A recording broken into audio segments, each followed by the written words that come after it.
로마서 4장 17절에서 22절 말씀입니다. 성경은 신약 244쪽입니다.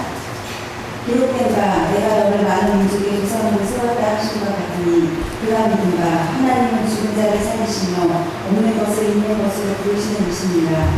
아브라함이 바랄 수 없는 중에 바라고 믿었으니 이는 그의 후손이가 되게 하신 말씀대로 많은 민족의 조상이 되게 하려 하십니다.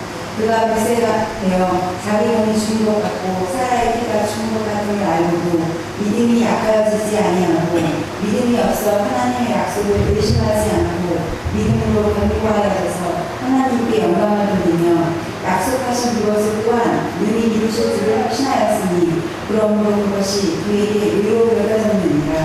아멘.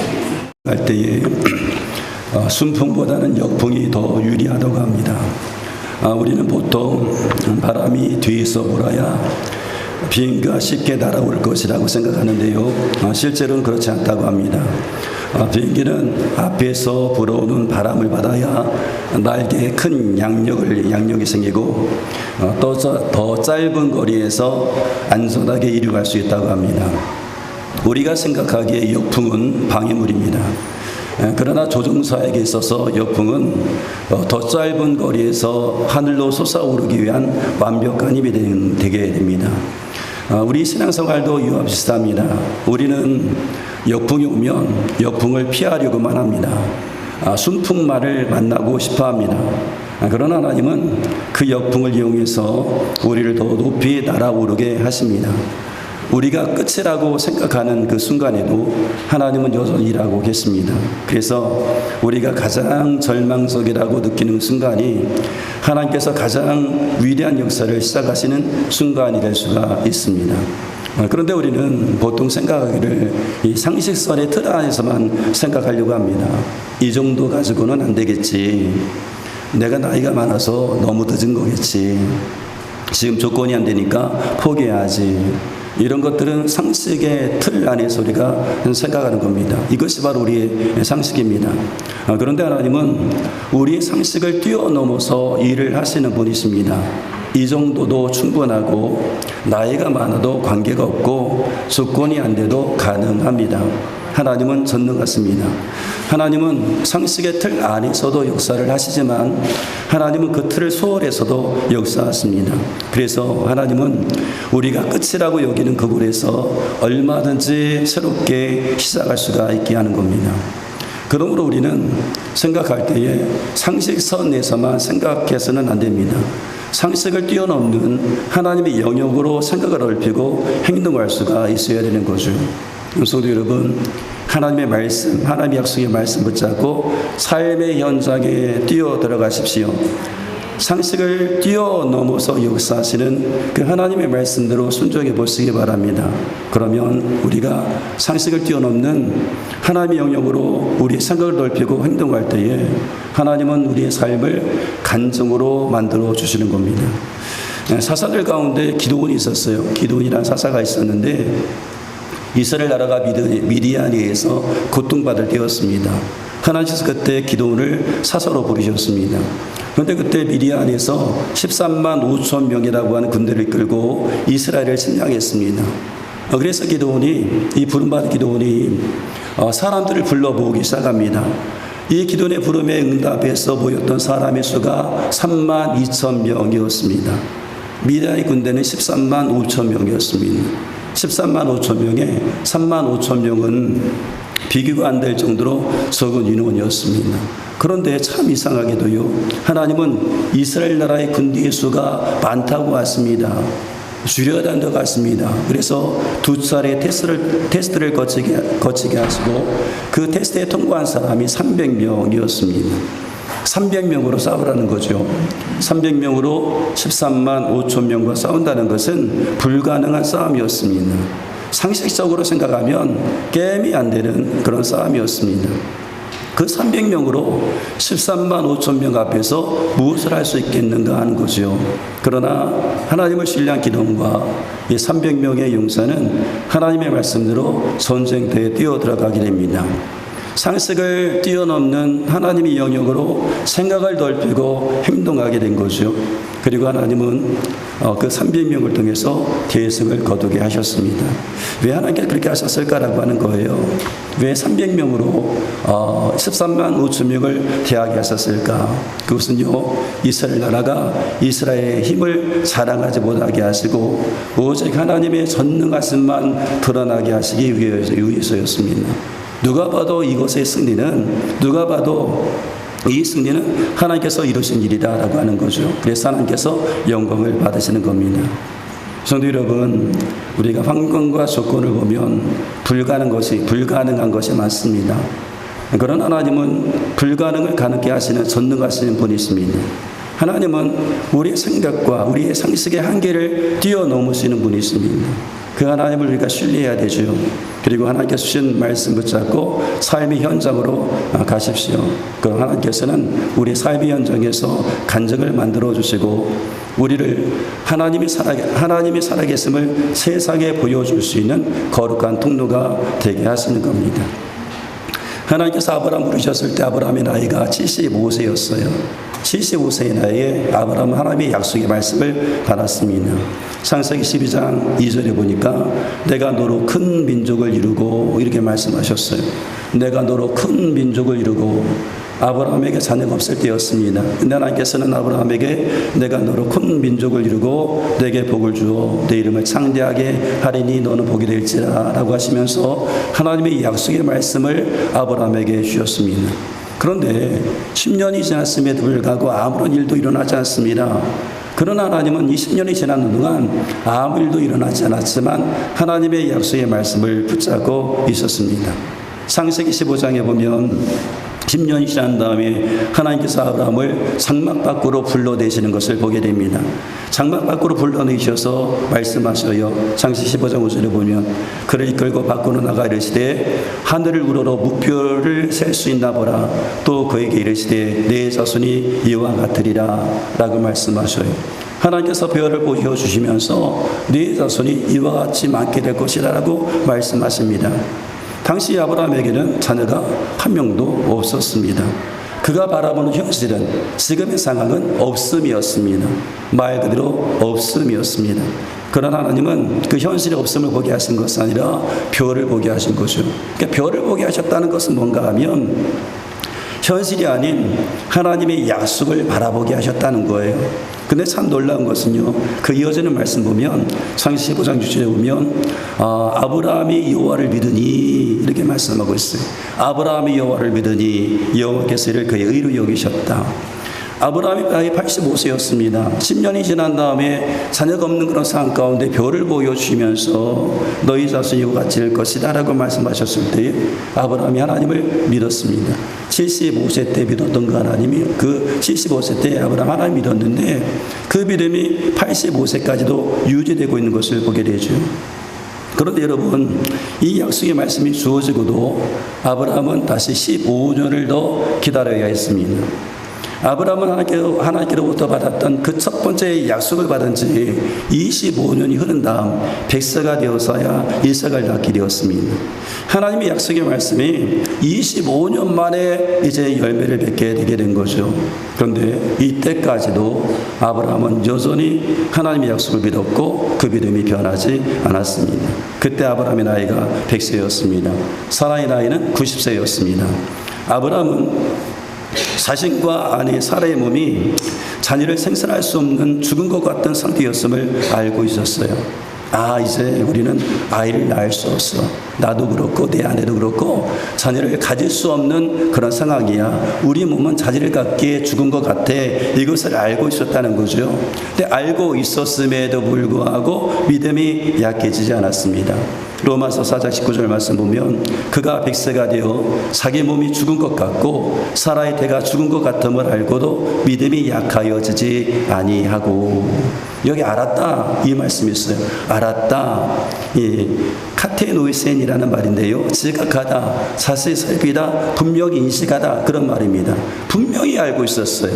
알고도 분명히 알고 있었습니다. 자기 몸이 죽은 것 같고 사라의 태가 죽은 것 같음을 분명히 알고 있었습니다. 자기 상황을 정확하게 파악하고 있었습니다. 자기 현재의 상황이 어떠한지를 정확하게 알고 있었습니다. 자신의 몸이 늙었다는 것도, 사라가 아이를 가질 수 없다는 것도 알고 있었습니다. 아브라함은요, 현실을 외면한 것이 아니에요. 현실을 정확하게 알고 있었습니다. 그런데 참 놀랍게도 아브라함은 믿음이 약해지지 않았습니다. 히브리서에 보면 사라의 믿음도 약해지지 않았음을 알 수 있는데요. 히브리서 11장 11절 보면 믿음으로 사라 자신도 나이가 많아 단산하였으나 잉태할 수 있는 힘을 얻었으니 이는 약속하신 일을 미루신 줄 알았습니다. 약속하신 하나님을 그때까지 믿었다는 거죠. 현실의 가능성은 0이었습니다. 제로였습니다. 그런데 아브람과 사라의 믿음은 약해지지 않았습니다. 참 놀랍지 않습니까? 왜 그랬을까요? 아브라함의 눈에는 이 현실보다 하나님의 약속이 더 크게 보였기 때문에 그렇고, 약속하신 하나님을 신실하신 하나님으로 믿었기 때문에 그렇습니다. 여러분, 믿음은 현실을 보는 눈을 감는 것이 믿음은 아닙니다. 믿음은 오히려 현실을 가장 냉철하게 파악하는 겁니다. 카테노이센 하는 거죠. 직시하는 겁니다. 아브라함은 자기 상황을 자세히 살피고 분명히 인식했습니다. 그러나 그 절망적인 그런 상황보다 하나님의 약속을 더 크게 바라보게 된 거죠. 믿음은 현실을 넘어서 하나님의 약속을 바라보는 겁니다. 그것이 믿음이라고 할 수가 있지요. 태어날 때부터 팔다리가 없었던 사람이죠. 닉 부이치치네요. 닉 부이치치는 자신의 몸의 한계를 누구보다도 정확하게 알고 있었습니다. 인지하고 있었습니다. 그런 어린 시절 자기가 없으면, 자기의 몸에 없는 것을 보면서 절망해서 이제 죽을 것까지 했습니다. 절망 속에 자살을 시도하기까지 했어요. 그런데 그런 그가 하나님을 만난 후에 그의 삶이 바뀌기 시작합니다. 그런 자신의 없음에 집중한 것이 아니라 하나님의 계획에 집중하기 시작합니다. 너 팔다리가 없어, 너는 아무것도 하지 못해 라고 속삭이는 마귀의 음성, 너는 안 돼 라고 하는 그런 마귀의 음성에 귀를 기울인 것이 아니라 대신에 자기 신체가 하나님의 전능하심을 드러내는 특별한 통로가 될 것을 믿기 시작했습니다. 그는 현실의 불가능함, 자기의 몸의 상황이 어떠한지를 수용하면서도 하나님의 가능성을 신뢰했습니다. 그래서 그는 어떻게 되었습니까? 지금 전 세계로 다니면서 이 팔다리가 없어도 행복할 수 있다는 메시지를 하면서 수많은 사람에게 위로를 전하는 거룩한 통로가 되게 되었던 겁니다. 닉 부이치치는요, 자신이 없음을 부정하지 않았어요. 나 팔다리가 없어, 이거 부정하지 않았습니다. 인정했습니다. 자신의 한계를 충분하게 수용했습니다. 그러면서도 하나님의 계획에 집중했다는 거죠. 현실의 불가능을 지각했지만 하나님의 가능성을 신뢰했다는 겁니다. 이것이 바로 카테노이센의 믿음입니다. 현실을 알고 또 믿는 믿음이라고 할 수가 있죠. 그래서 아브라함은 정확하게 알고 있었어요. 자신과 아내의 상황이 어떠한지 정확하게 파악하고 있었습니다.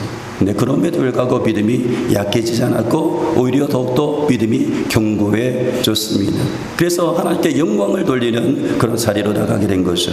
로마서 4장 20절 말씀 보면 믿음이 없어 하나님의 약속을 의심하지 않고 믿음으로 견고하여져서 하나님께 영광을 돌렸다. 이 하나님께 영광 돌렸다는 말이 무엇일까요? 하나님을 크게 높여드렸다는 뜻입니다. 어떻게 하나님을 크게 높여드렸습니까?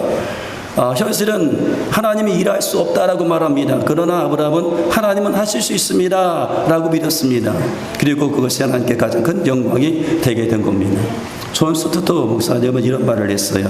아브라함은 하나님의 약속을 신뢰함으로써 하나님의 신실하심과 전능하심을 인정했다. 이것이 하나님께 영광을 돌리는 것이다.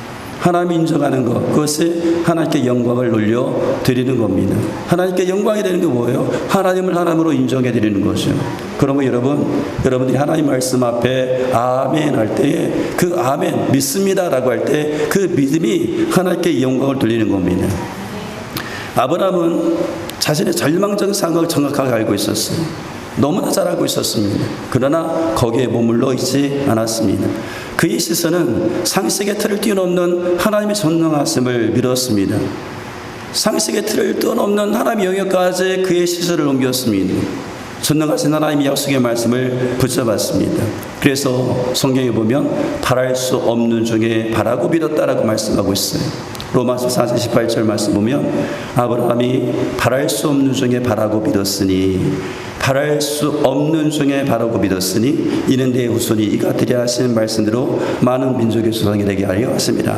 아브라함이 바랄 수 없는 중에 바라고 믿었다. 이 바랄 수 없는 중에 이 말은 뭐냐면 모든 희망을 거스르는 절망적인 상태를 말합니다. 바랄 수 없는 중에 절망이라는 거예요. 절망적인 그런 상황 가운데서도 믿었다라고 하는 겁니다. 아브라함은 자기 절망적인 상황을 알았어요. 그러나 그 절망보다 더 크신 하나님을 믿었습니다.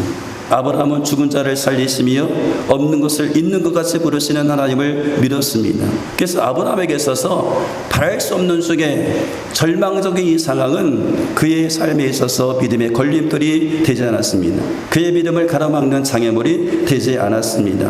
오히려 바랄 수 없는 그 절망적인 그 상황은 아브라함에게 있어서 하나님의 전능하심을 드러내는 배경이 될 수가 있게 되었던 겁니다.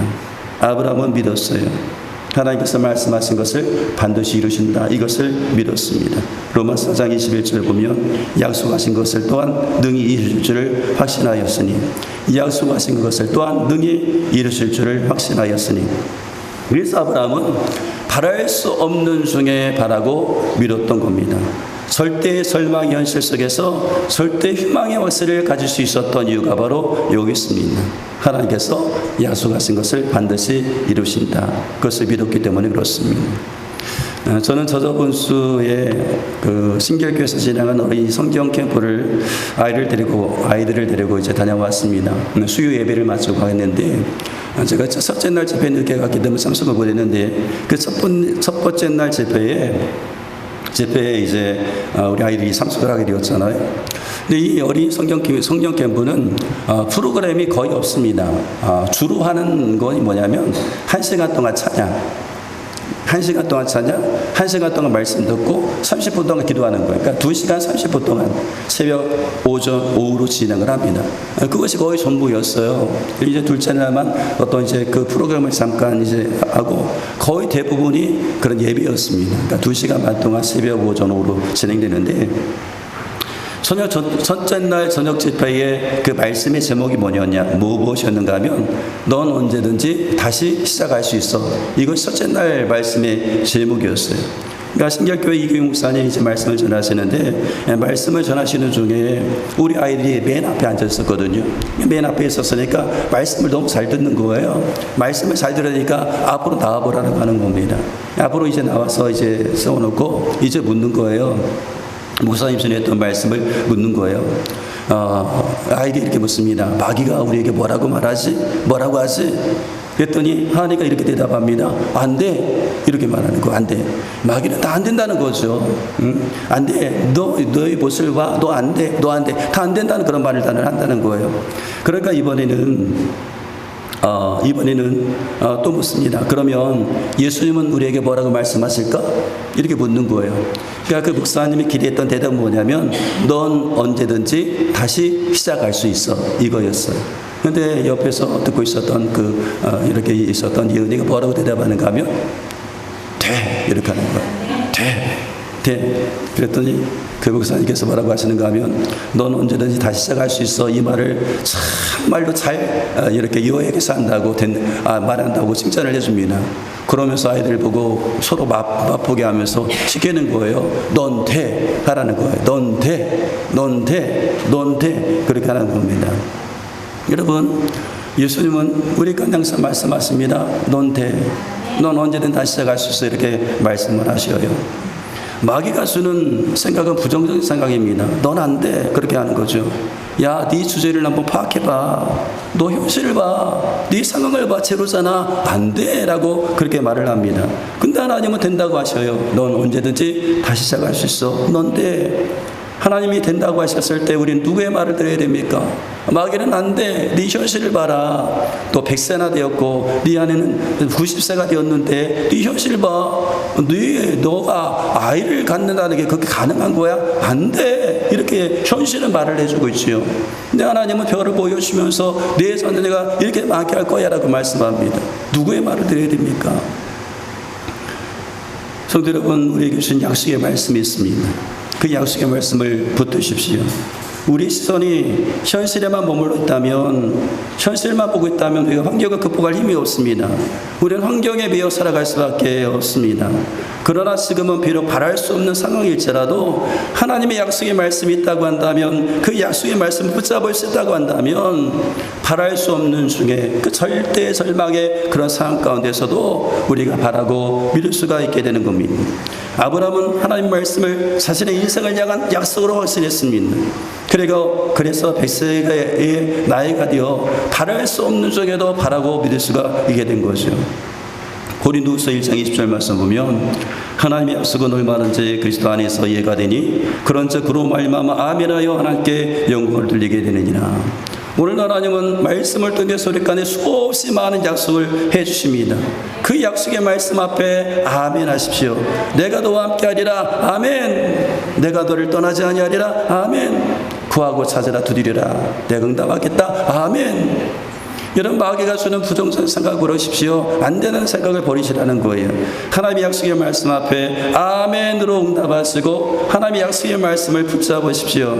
그럴 때에 우리는 바랄 수 없는 중에 바라고 믿을 수 있는 믿음이 생겨지게 되는 거죠. 그리고 그 믿음이 하나님께 영광을 돌리게 되는 겁니다. 성도 여러분, 오늘 우리의 삶에도 상식적으로 바랄 수 없는 현실이 있을 수 있습니다. 상식의 틀 안에서 어찌할 수 없는 문제들이 있을 수가 있습니다. 상식의 틀 안에서 생각하면 그것이 건강의 문제일 수도 있고, 자녀의 문제일 수 있고, 가정의 문제일 수 있고, 혹은 경제적인 어려움일 수가 있습니다. 상식의 틀 안에서만 생각하면 이것은 절망입니다. 그런데 이런 생각을 정확하게 우리가 파악을 하고 있습니다. 근데 그렇게 정확하게 그것을 파악하고 있는 것은 하나님 내 생각을 이렇게 만드셨습니까? 하면서 원망하기 위함이 아닙니다. 오히려 그렇게 정확한 그 우리의 생활을 파악하고 있는 것은 이런 상황 속에서도 역사하실 하나님의 전능하심을 돋보이게 하는 그런 배경을 만든 일이라고 할 수가 있습니다. 그런 상황 가운데 하나님이 주셨던 약속의 말씀을 붙드십시오. 상식을 뛰어넘는 하나님의 영역으로 생각을 넓히고 그 영역으로 한번 뛰어들어가 보십시오. 그러면 우리 믿음이 약해지지 않고 오히려 견고해져서 하나님께 영광 올려드릴 수가 있습니다. 지금 여러분의 삶에 거센 역풍이 불어오고 있습니까? 순풍만 있으면 좋을 텐데 역풍이 불어오고 있습니까? 그 역풍 때문에 낙심이 되십니까? 그런데 하나님은 그 역풍마저도 사용하셔서 우리를 더 높이 날아오게 오르게 하시는 분입니다. 우리 없음, 우리의 영이 하나님의 백이 되는 영광이 되는 그런 순간이 있을 수 있는 거죠. 그런 역풍으로 인해서 지쳐가고 있다고 한다면 하나님의 약속의 말씀을 먼저 붙드세요. 하나님의 약속의 말씀 붙으셔야 됩니다. 여러분, 하나님께 주셨던 약속의 말씀이 떠오르지 않습니까? 하나님께 간구하세요. 하나님, 지금 제게도 말씀해 주세요. 이 역풍을 뚫고 더 높이 날아올 수 있는 하나님의 약속의 말씀을 제게 주세요 라고 약속의 말씀을 달라고 기도하셔야 돼요. 그 약속의 말씀을 붙드셔야 됩니다. 약속의 말씀 붙들고 있음에도 불구하고 현실이 너무나 힘들고 어려워서 눈앞이 깜깜하십니까? 그럼 다시 한번 하나님께 기도하세요. 하나님께서 아브라함에게 별을 보여주셨던 것처럼 하나님 제게도 그 약속을 다시 한번 확인시켜 주세요. 저에게도 별을 보여주세요라고 기도하세요. 주님, 현실만 바라보는 제 눈을 들어 약속을 보게 하시고 문제보다 더 크신 하나님을 바라보게 해달라고 기도하시기 바랍니다. 하나님, 오늘도 우리 삶 가운데 역사를 하셔서 우리를 절망의 장막 안에만 머물게 하지 않습니다. 우리를 장막 밖으로 이끌어내셔서 하늘의 별을 보라고 말씀하시는 분이 하나님이십니다. 현실 너머에 있는 약속을 바라보게 하시는 거죠. 그러므로 눈앞의 현실보다 하나님의 약속을 더 크게 바라보시기 바랍니다. 상식보다 전능하신 하나님을 더 신뢰해 보시기 바랍니다. 그래서 거센 역풍마저도 사용하셔서 우리를 가장 높이 위상하게 하시고 절망을 소망으로, 불가능을 가능으로, 눈물의 현실을 살아있는 간증으로 바꾸시는 그런 하나님의 은혜를 경험하시기를 주님의 이름으로 축복합니다.